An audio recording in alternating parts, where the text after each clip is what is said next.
Hello and good afternoon, ladies and gentlemen. My name is Ebube Modi, and I work at the External Relations Unit at the Tony Elumelu Foundation. Welcome to the Tony Elumelu Foundation's commemoration of International Youth Day. Our event will highlight how we can support more youth for global action and explore the important role of youth in catalyzing sustainable development. Did you know that young people will constitute 40 to 50 billion of the world's population by 2050, and that Africa alone will be home to 42% of the world's youth population by just 2030? Thus, more than any other continent, Africa must empower, capacitize, and support her youth. We are indeed our continent's most potent force for transformation. Our teeming youth population in Africa need jobs, access to opportunities, and economic hope. We cannot keep postponing the future of our youth to tomorrow. As a matter of utmost priority, we must invest in and prioritize the young citizens of Africa. In the past 10 years of the Tony Elumelu Foundation's existence, we have demonstrated the belief that empowering young entrepreneurs is the most important investment we can bequeath to the continent. As we fund, train, mentor, and provide networking opportunities and market access to thousands of young entrepreneurs, we are mobilizing their ambitions, awakening their dreams, and enabling them to achieve their fullest potential. Indeed, it is by investing in these young Africans from all 54 African countries that we demonstrate the true embodiment of Africans for Africa. As our founder, Mr. Elumelu, says, the future that we want for ourselves must be one of our own making.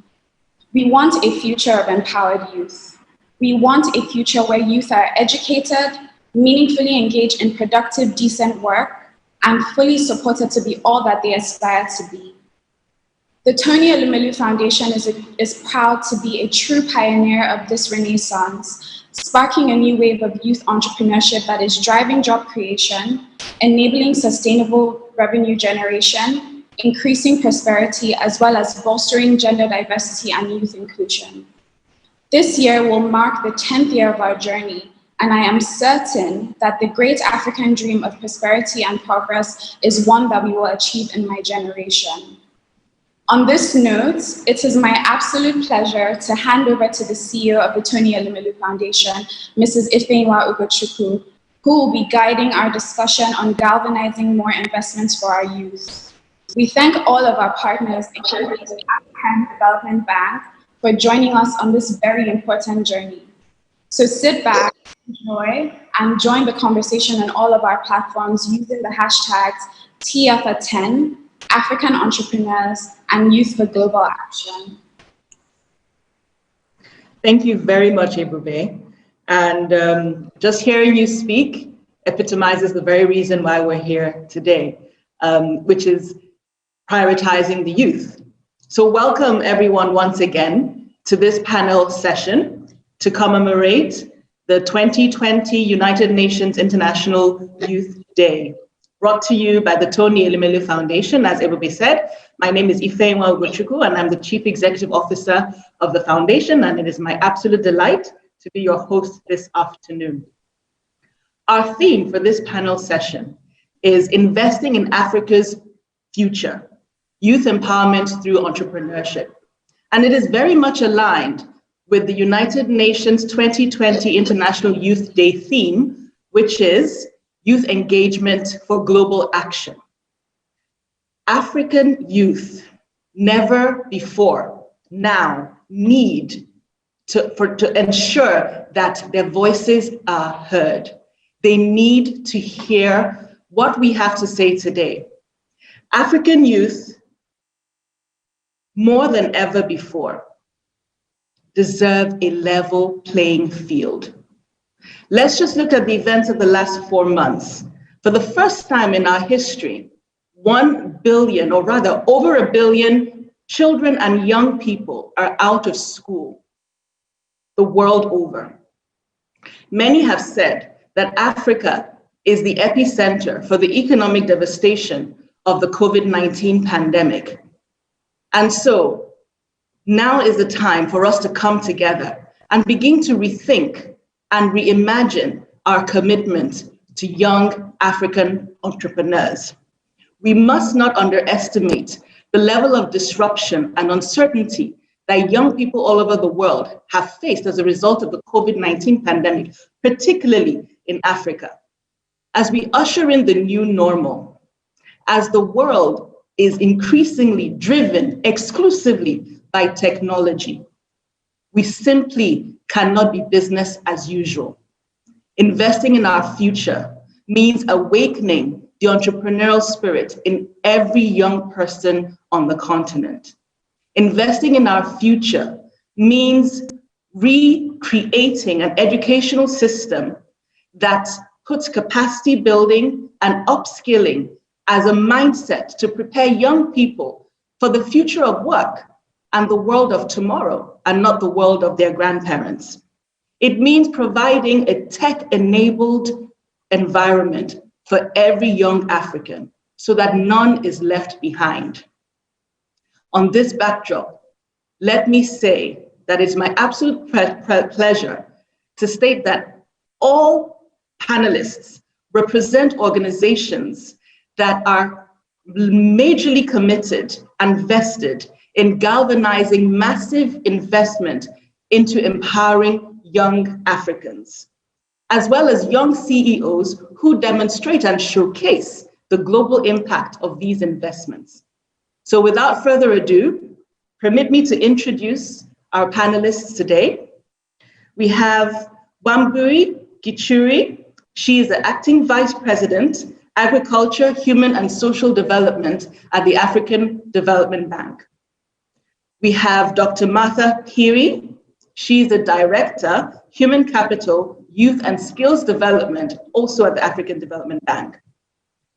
We also have with us today Shirok Zidane. She is the Chairman, World Skills Egypt. And Alexandra Robinson, who is the Global President of ISEC. We have Leroy Musaru. Leroy is the founder of Green Pact and a TEF beneficiary. And last but not the least, we also have Bilikis Adebiyi Abiola. She is the founder of Recyclers, also a TEF beneficiary. So we'll start with Wambui. As Ebube had stated, Africa is the only continent on the planet that's getting younger. By 2030, 42% of all young people in the world will be African.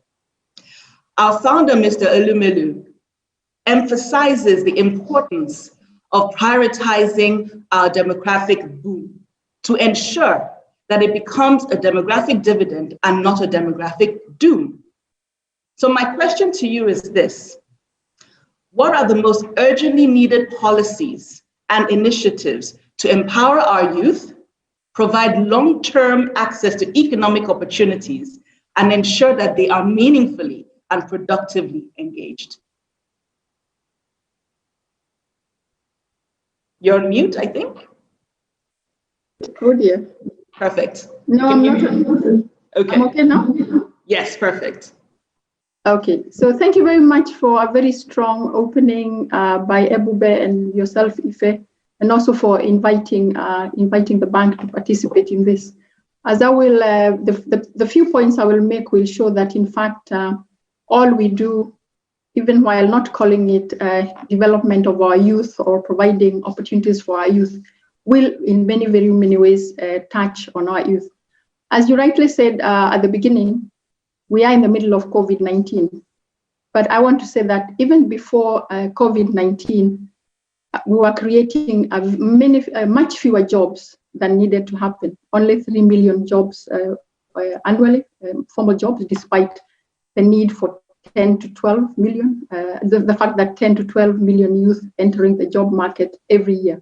So as Ebube said, Africa is young, and we need to do whatever it takes to empower our youth, because that is the future of the continent. And therefore, for us, we believe that entrepreneurship, more than ever before, is an essential part of Africa's employment challenge, and it's where we have to put our focus as a multilateral development bank, as ADB, governments, etc. I wanted to share with you some of the success factors, and I'll give some examples of some projects in which we can show how the bank has gone about doing this. So success factor number one, or what needs to be addressed to facilitate this, is promoting access to affordable business finance.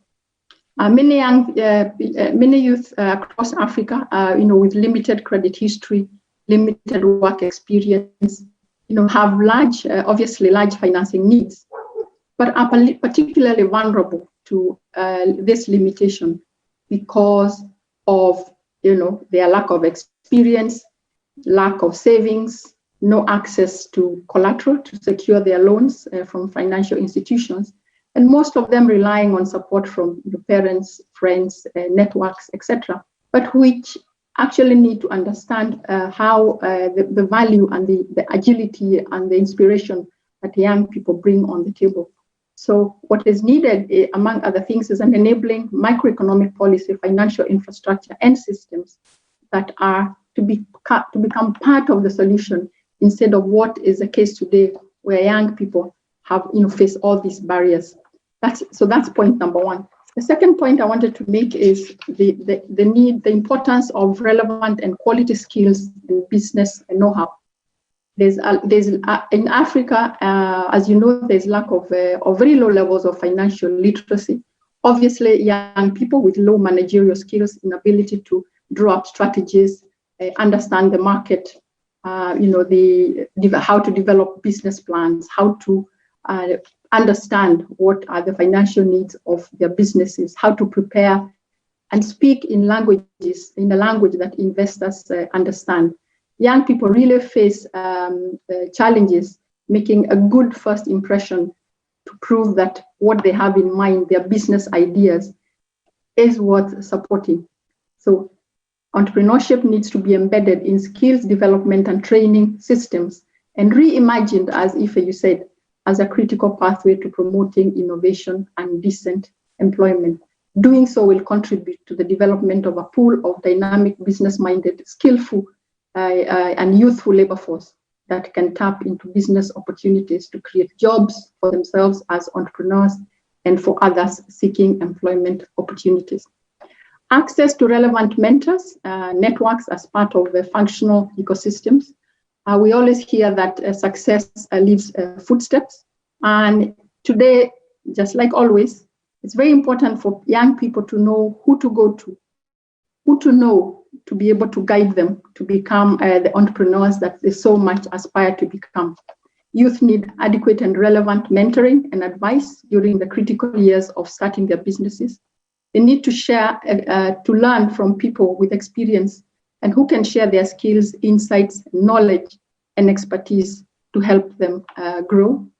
I would give an example of a study in the US that showed that 70% of small businesses that received mentoring survived more than 5 years, and that is double the survival rate of non-mentored businesses.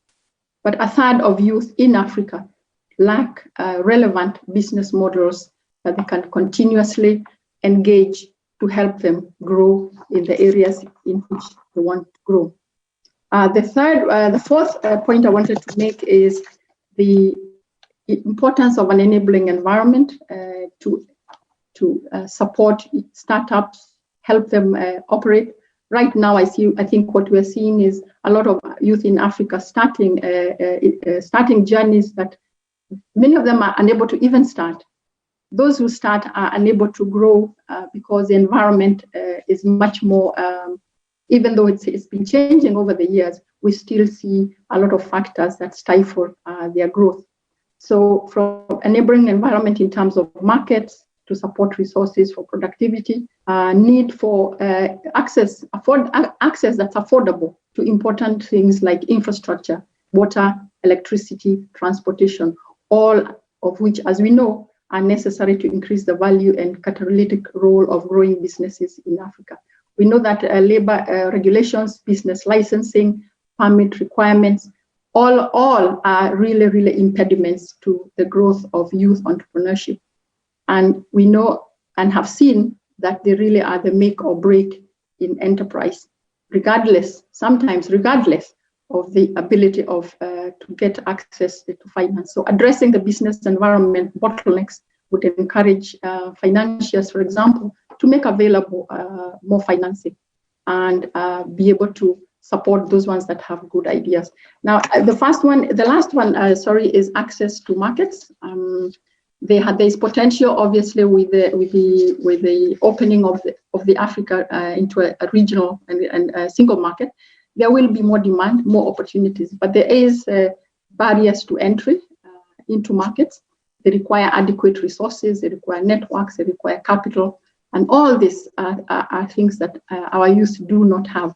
So in terms of the bank's investment, in all the areas that I've mentioned, and many more in many other sectors, there are multiple examples that I can give. I choose to provide just a few. The bank, for example, in terms of supporting access to business finance, there is a program, Boost Africa program, which is a $250 million program that supports youth entrepreneurs in Africa that are starting and growing high potential, innovative business models across multiple sectors. So this is a large program. It's not nearly what is needed, but I can say that through this, and secondly, another one I could mention is the Affirmative Finance Action for Women in Africa. Many of you will know about AFAWA in short, which is a Pan-African initiative to bridge the financing gap estimated at $42 billion for women-led enterprises. And this is supposed to empower. It has mobilized the funding. It needs to be rolled out into countries. So one example that's ongoing and one example that's planned. Others are example in Enable Youth. This is in agriculture, an interesting project in Sudan. This is a risk-sharing facility to finance agribusiness. Also, issues of improving employability in Cote d'Ivoire, vocational training, higher education, all this speaking to the point that I had made earlier. And in Mozambique, for example, supporting development reforms of domestic small and micro enterprises. This is a completed project that, among other things, established finance establishment of electronic one-stop shop in all the provinces in Mozambique. Thank you very much. Thank you. I mean, like I said earlier, African Development Bank clearly shows that it is massively invested in galvanizing youth empowerment.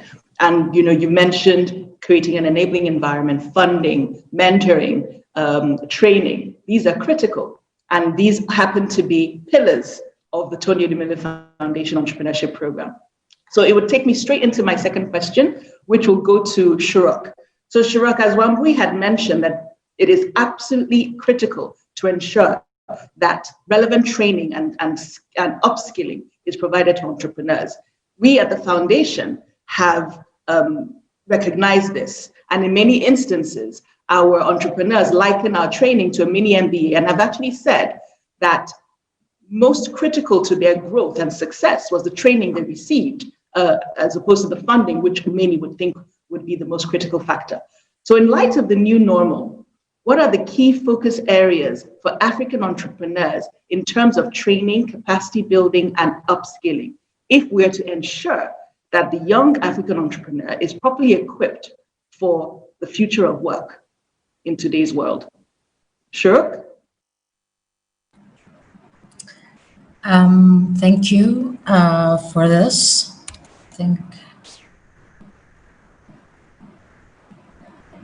Can you hear me? Yes, we can hear you, but we can't see you. Okay, we can see you. Perfect. Now you can see me. Well, this is a very interesting question indeed. As you are aware, and as you rightfully said, over the last 4 months, we have witnessed dramatic changes in a lot of things. One of which, of course, is the fact that pretty much all African nations and other nations in developing countries have been forced to start focusing on their infrastructure in order to support technology, because now technology is the best way to transfer knowledge and transfer know-how until we figure out means or a manner of speaking that we can, finally move on from this pandemic and start having one-to-one communications. I think that it's very important, not just for young entrepreneurs to start sharing the skills that they have acquired through your foundation and through other foundations and other programs that have been focusing on entrepreneurship and innovation. But I think it's also important that governments start looking at entrepreneurship education as a necessity, a fundamental core topic that needs to be integrated into the educational system, be it primary, vocational, or even post-secondary schools. This is something very important because the skills that are transferred through entrepreneurship go way beyond, just enabling young innovators to, start their own projects or work on their ideas or, and take it one step further. We need to rethink how should incubators start to function in a manner whereby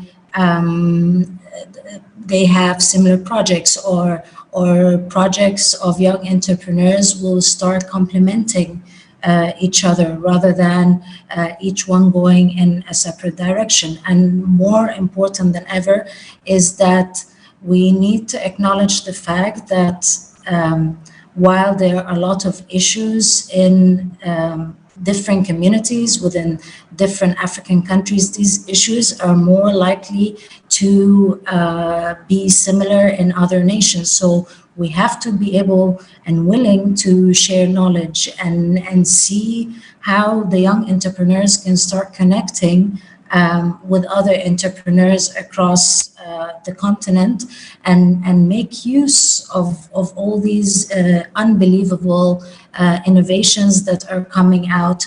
Entrepreneurship skills is no longer going to be just about basic marketing strategies or the value chain cycle that they need to be aware of, but rather they have to look at how to integrate the fourth industrial revolution, how to start being creative in utilizing robotics or utilizing animation and making things more fun for the next generation to acquire this knowledge. Because while we are all supporting African youth today, next year, it's those that are not yet at that stage that are really suffering the most. And it's time for all these young entrepreneurs to start stepping up and start, sharing their experiences and making use of all the technology that is becoming available and via different foundations and via different organizations. Another thing that is of great importance is how do we start connecting the private sector to these young entrepreneurs? How can the private sector make use of these incredible innovations? Do we want to start, acting as one continent that is united, and therefore every nation should start focusing on specific sectors that gives them added value, and as such start prepping for different occupations? Because when you talk about entrepreneurship skills, it's not just setting up the field for young entrepreneurs or future business owners, but rather also, as my colleague previously mentioned, it's all, this is the new labor. These are the new skills that are going to be required in the market today. It doesn't mean that we are going to ignore traditional occupations that have existed for many years, but rather we need to start tapping into our youth and tapping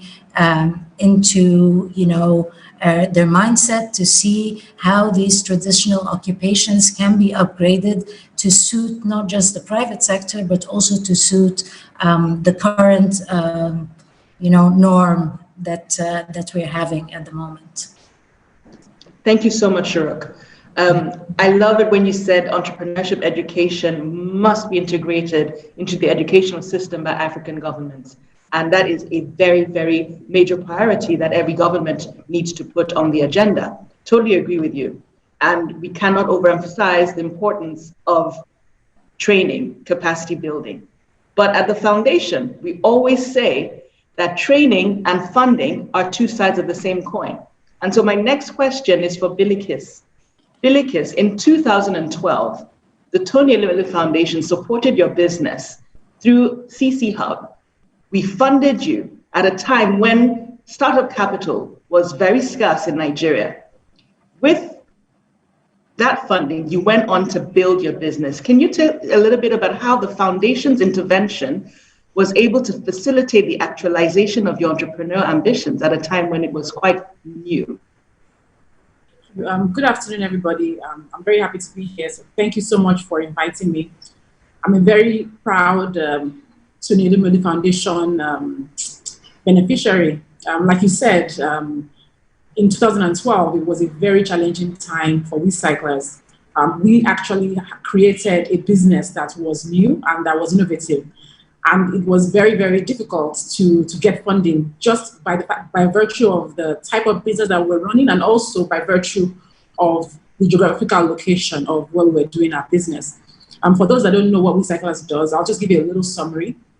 We work in low-income communities and we help people capture value from waste. So we help them to recycle their waste. We collect plastics, metals, and other recyclable waste. Households get points via SMS, and they can exchange those points for money. We then take that waste and aggregate it further and then sell to recyclers.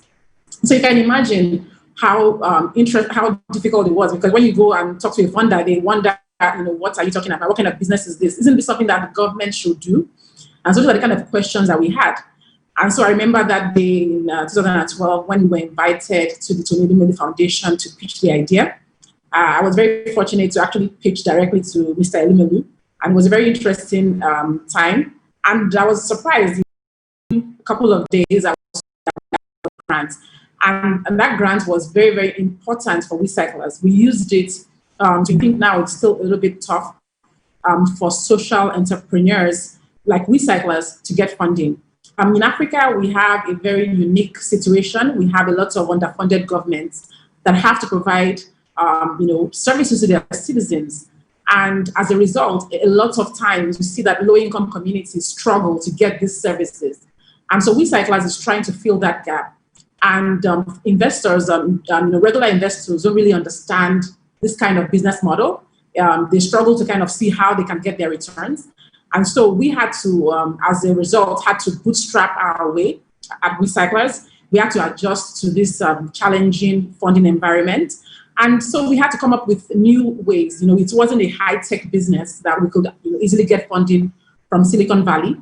So what we did was, with organizations like Tony Elumelu Foundation and with other competitions, we actually, little by little, raised the funding over time, and we're able to build our business. And we're very fortunate. But there are many, many, many businesses, many, many other young entrepreneurs that are struggling to get funding. So I think that's a big problem that needs to be addressed. We are a very unique continent, so we cannot take the kind of solutions that are working in Europe and in America and other continents. So we have to look at what issues that we are facing and try to help our young people. Because we do have a lot of entrepreneur-minded young people that want to start businesses. So how do we help them to leverage on the challenges that we face in Africa and build good businesses around them? I'm very happy to say that recently Recyclers got some funding.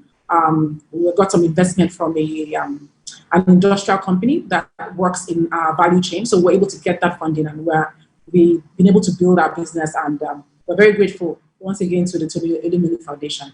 Thank you.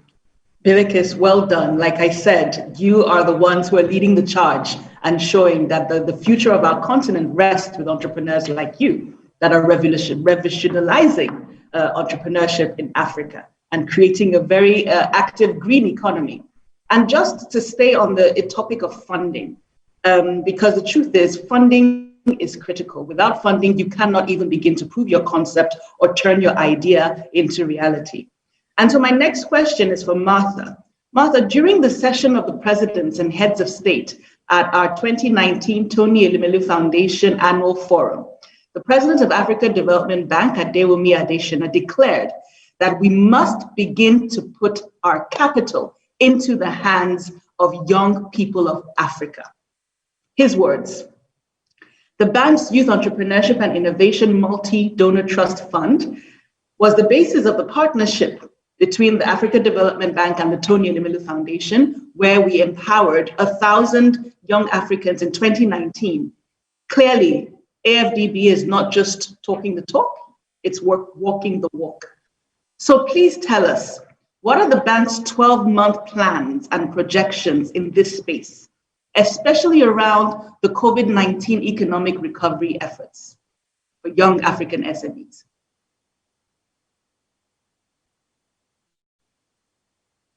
You're on mute, Martha.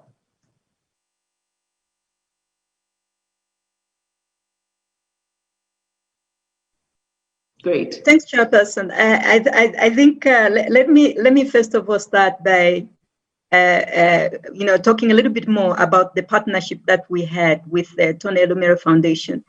And up to that point, when Dr. Adesina spoke to the words that you have just shared with this panel and everybody online, the bank had been following very, very closely the work of the Tony Elumelu Foundation in creating the current as well as the future generation of successful African entrepreneurs. We felt at that point that this work was very much in line with the vision and the strategy of the bank in addressing the enormous unemployment challenge on the continent. On the one part, when we looked at our strategy, we said, look, let us skill our youth for the jobs of today and tomorrow, so they can find quality jobs, in a way addressing the unemployment. On the other part, which in our view is perhaps more catalytic and impactful, and where Tony Elumelu fits in terms of their strategic focus for entrepreneurship, we're saying, yes, let us skill our youth, but also provide them with the necessary support to prove their business concept, so that they can start, grow, and scale their businesses in order to create jobs, not just for themselves, but for others. That is why we are very excited in 2019 to partner with the Tony Elumelu Foundation. Through that partnership, as you rightly pointed out, we provided $5 million in seed capital from the Youth Entrepreneurship and Innovation Fund, which helped in a way to scale up the Tony Elumelu Foundation Entrepreneurship Program to reach an additional 1,000 entrepreneurs in the 38 countries on the continent. This represented just about a third of entrepreneurs supported by the TEF program in 2019. This was a very exciting partnership, and we feel this should be the way forward if we are going to create jobs on the continent. You talk about COVID-19 and the plans of the bank in creating jobs for small and medium enterprises. You see, with COVID-19, it has really brought to light the enormous vulnerabilities that we have if we don't create jobs for our youth. And the bank has therefore provided two kind of instruments to address the challenge of COVID-19, but while at the same time maintaining job creation. And I will speak to two. The first one, we're providing budget support. We call it crisis response budget support to all African countries. Now, what this provides is liquidity to support the fiscal balance sheet of the governments, so that they can quickly respond to COVID-19 challenges. But at the same time, what we are providing are support to policy measures, so that whatever the government is doing does address the issue of employment. So there are three categories of policy measures that we are providing. One, we are providing support to strengthening the health systems. As you are aware, Chairperson, and everybody online, Africa's healthcare infrastructure has enormous challenges. Therefore, we feel that it is important that if we are to ensure that jobs remain, if small and medium enterprises remain able to maintain jobs for our youth and others, then we need to address the health challenge. So in the first component, we're providing support to make sure that the economies open safely by strengthening the testing capacity for the government, at the same time strengthening isolation and tracing, at the same time strengthening treatment of COVID-19 patients. So that's one. The second component, we're saying, let us strengthen economic resilience. How do we do that? So we're providing support to policy measures that helps the financing of small and medium enterprises, but at the same time, the financing for women and youth entrepreneurs. Because we know that small and medium enterprises are the biggest employers on the continent. So we specifically supported these policy measures in terms of providing guarantee facilities, in terms of providing relief, tax relief, and the other measures that the governments are pursuing on the continent. The last part of the crisis response budget support operations, they look at strengthening social protection systems on the continent. As you know, most of our youth and some that are adults, employed people, they have lost jobs during this pandemic. So the vulnerable groups have increased during the pandemic. So we are saying, let us support policy measures, government policy measures that aim to strengthen and increase the social protection program, but at the same time enhance the governance systems so that it can help improve the fiscal balance sheet by making sure that the resources that go to social protection are actually utilized in line with the goals of the government. The last point that I want to touch on is the policy dialogue that we have supported through the African Development Institute of the bank. So we brought together policymakers on the continent as well as nations to look at how best we can address COVID-19 at the same time, but at the same time look ahead to say, okay, what dimensions should we support to ensure that there is resilience, economic resilience in the way that tackling growth and development on the continent. So these are just a few examples that I can give you. And the last point that perhaps I can mention that relates to the youth themselves. So we launched what we called the Africa versus Virus Challenge. So this was like an idea where we were inviting youth entrepreneurs to come up with business ideas on how and contribute to addressing the COVID-19 challenges. And there were enormous responses to this challenge. Right now, we're going forward to those winning ideas that cannot be to turn into business ideas that can be allowed to grow and scale. So these are the some of the areas that we have sorted. Thank you. Thank you so much, Martha. And what I find really interesting is that in almost all interventions you mentioned, you talk about policy. And that just emphasizes the importance of policy, which brings me to my next question, which is for Alexandra. Alexandra, if young people are excluded from the development of laws and policy that affect them, even the most well-intentioned socioeconomic activities will likely fail to protect their interests. So as a young global leader of an organization that is in every country in the world, you are just 26 years old, what policies do you most advocate to promote more diversity and youth inclusion across the public and private sector? Alexander? Yes, thank you so much for that question. And I really feel like the other panelists this morning have highlighted a lot of the needs and the initiatives already taking place to involve and include young people. And I'm really glad that you mentioned well-intended initiatives. I really find that most of the time, many times, when young people are the beneficiaries of policies or interventions to upscale their employability or give them access to the resources they need, many times they are completely well-intentioned. And I think it is that perspective that young people are the beneficiaries and not the co-collaborators, the co-creators, the co-owners of these initiatives. That's really, it's a meaningful difference. It maybe sounds small, but it's really meaningful. And I think that shared power is a conversation that I've heard a lot more recently, actually, since the pandemic began, which I really appreciate, is that I really think that this new normal, this pandemic world we're in a lot of ways, it's highlighted systemic inequality or systemic, lack of access to education or resources for young people, but it's also in some ways leveled the playing field.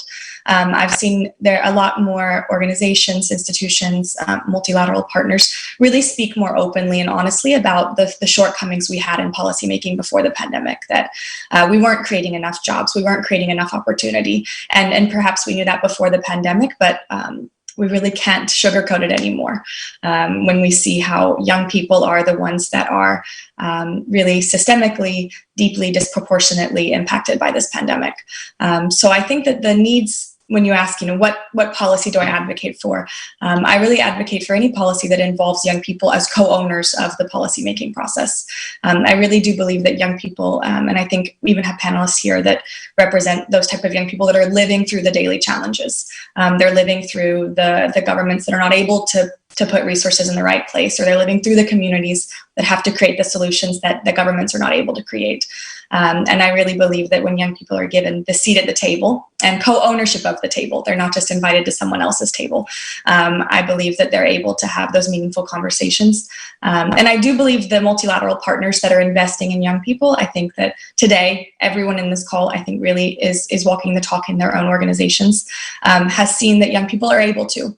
It's not, a gift you're providing to young people to give them a voice and a seat at the table. It's really bringing diversity. It's bringing more resilient organizations, a longer horizon of innovation when you include young people that have a stake in the game, because young people have a stake in the world in 2050, in 2070, in the world that we'll be living in. And so I really believe sharing ownership with policymaking and intervention creation, and even in the delivery of interventions, young people can staff these interventions, they can staff these programs, these training.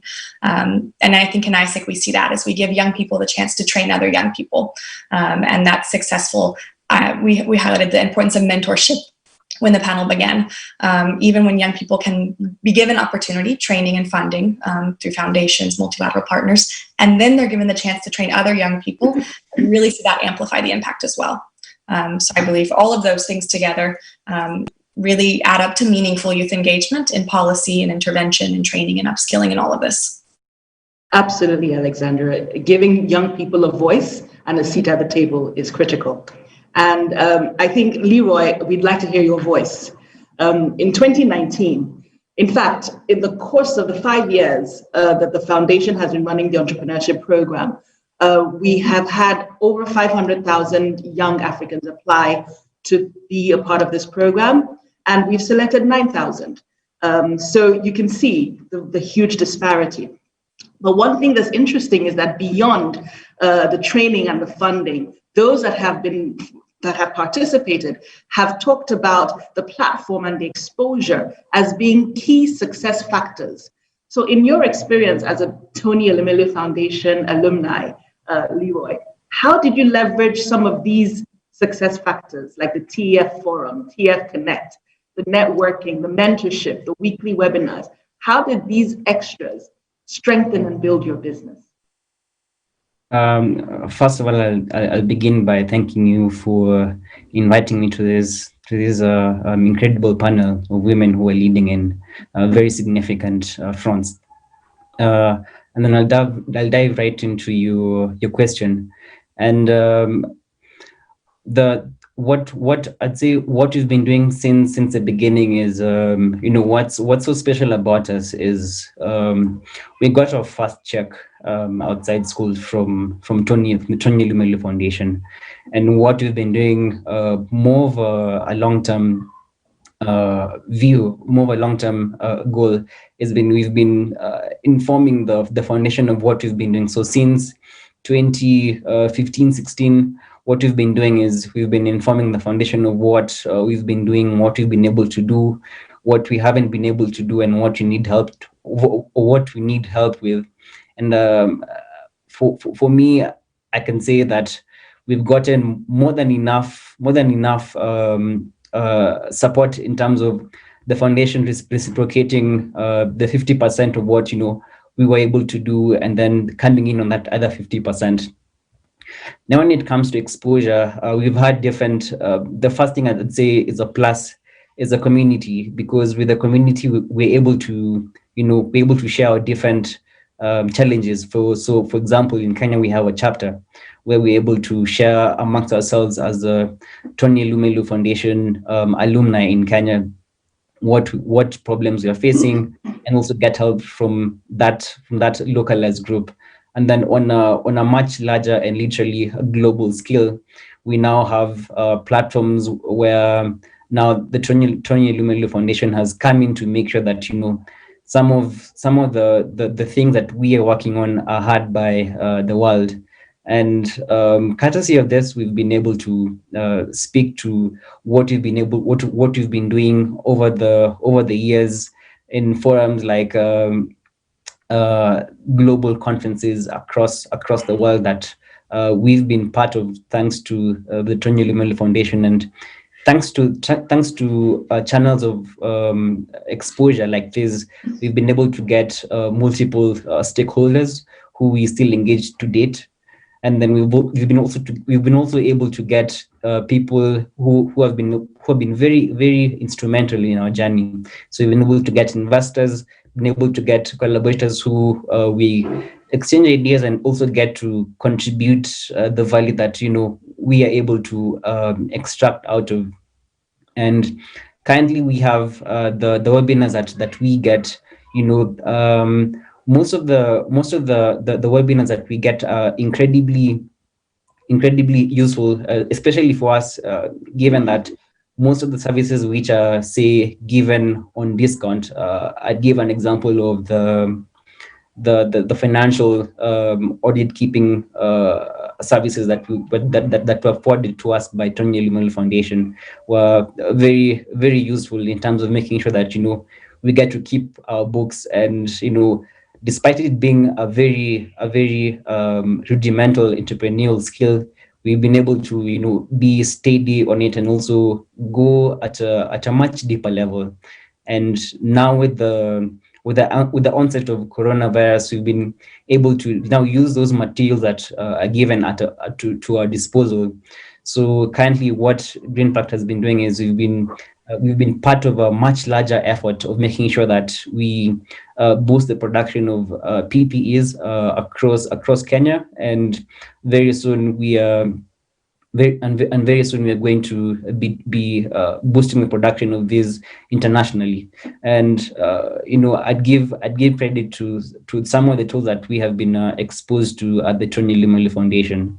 I'd count these and more of the tools that we've been able to utilize, but I'd say I'd cap it at community being the number one, and you don't forget your first lover, and in this case it was Tony Lumelu, which gave us that initial nod that yes, you can imagine, because when I was applying I was 18 years old, and now around 6 years later, 24, still I can look back and say that, okay, this is someone who was there from the very beginning, and I'm very sure with the future journey. As much as it might be full of zigzags, they'll be all the way with me.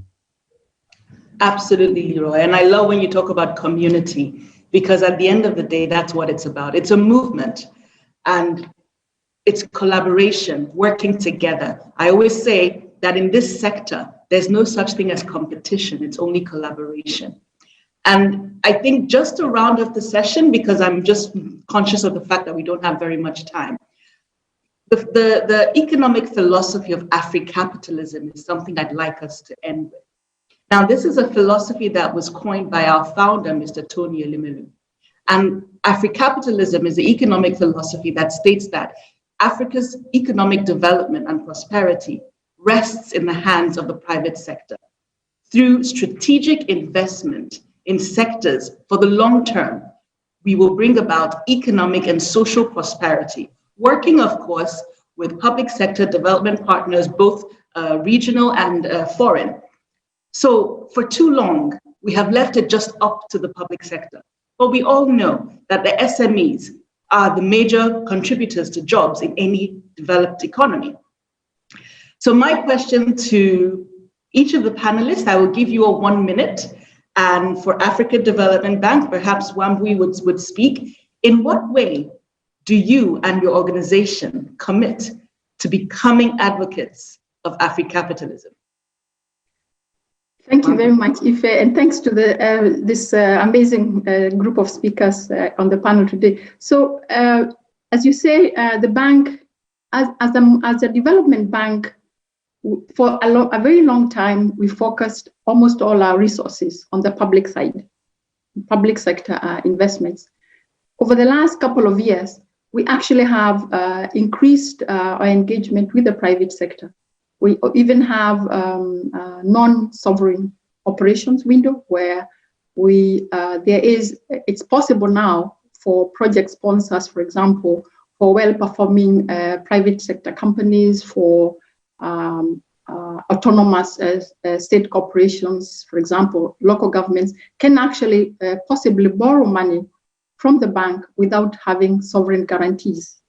Now, and that is because of the realization that the public sector will not be able to address and achieve the objectives that we have set for the continent, that the governments have set for themselves and their countries. So, but we also believe that it's very important to do public sector side and the private sector side. And here's why.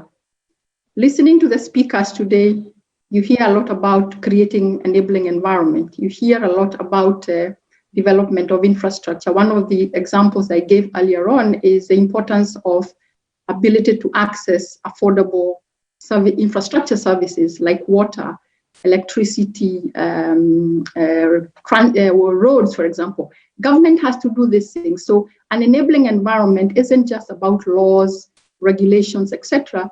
It's also to provide the infrastructure that will add value and provide the foundation for private sector development. So private sector for the bank is a big deal. We believe in doing the two together, but we are working very hard to grow, to provide an environment that will expand private sector investment, private sector development, not just of the big private sector. In the bank's discourse on development in Africa, there's a lot of discussions and financing going to small and medium-sized enterprises, because we believe that, in fact, SMEs have a really big job to play in Africa, and the bank has an important role to play in that regard. So doing the two together and really putting money in the hands of young people, in the hands of small enterprises, and making sure that the two are linked. Thank you. Thank you so much. Shurok, how will you be an advocate of Afrocapitalism? I think that something that's very important and is common in Africa is the non-formal sector. We have, for example, in Egypt, quite a large non-formal sector, and they focus on micro businesses, in communities. However, there's really nothing in place that helps support them. And I think this is something today that we need to start recognizing the non-formal sector and figuring out ways as to how we can support them and even help them grow to further develop them socially and economically and so on and so forth. The other thing that everybody has been discussing is SMEs. Maybe also with SMEs, you need to look at micro enterprises and maybe even focus on micro enterprises that support larger businesses or larger aspects of the private sector. This is also something very important. We need to figure out ways as to how we can open or facilitate channels that go across nations to really start, talking Africa and African capitalism. Thank you so much, Shurk. Alexandra, how will you be an advocate of Afrocapitalism? Yes, I think this whole conversation and this philosophy of Afrocapitalism really highlights the need for multilateralism. And I think what ISIC will be doing, what we've been doing for the past 7 decades now, and what we're trying to do now in this new normal context is give young people the opportunity to be equal partners in these multilateral collaborations.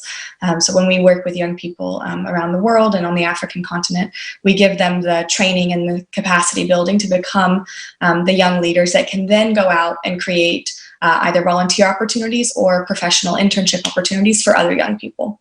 And we have many really incredible young people on the African continent that have already been doing this. And now we'll just, as ISIC, continue to adapt and evolve our operations to be more accessible in the new digital landscape and make sure that more young people can have these opportunities to really go out. And what I really believe we can do in ISIC is give young people a safe place to fail. And so giving them access to really learn with real capital, real stakes, real opportunities to go and learn through success, but also through making mistakes and learning how to really be the kind of agile, humble, really active leaders that we need in the world. And so wonderful. I love that, a safe space to fail, because there's no success without obviously some pivots. Bilakis, how will you be an advocate of Afrocapitalism? I really love that term. I think it's something that we all need to, latch on to. I commit to working with government more to develop policies that really help to stimulate and grow the sector, because there's no way around it. The government has to provide the policies that will enable businesses to thrive. I would also commit to helping mentor businesses in the waste sector. Recycle has already launched its franchise program that helps people to start businesses in recycling. We also are launching a Fair Plastic Alliance, which is a group of companies that have come together, mainly African companies that have come together to create a fair value chain for plastic recycling. And we also want to promote value addition locally in Africa. Because what usually happens is that a lot of value addition is being done in other continents, and that doesn't really help to develop and stimulate the economies. We have a lot of potential, and I believe that if we all come together and African countries come together, we'll be able to develop and grow resilient, sustainable businesses that empower people while protecting the environment, because the environment is very, very important. Thank you.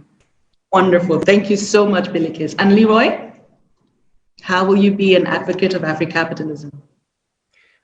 For me, I look at it from two lenses.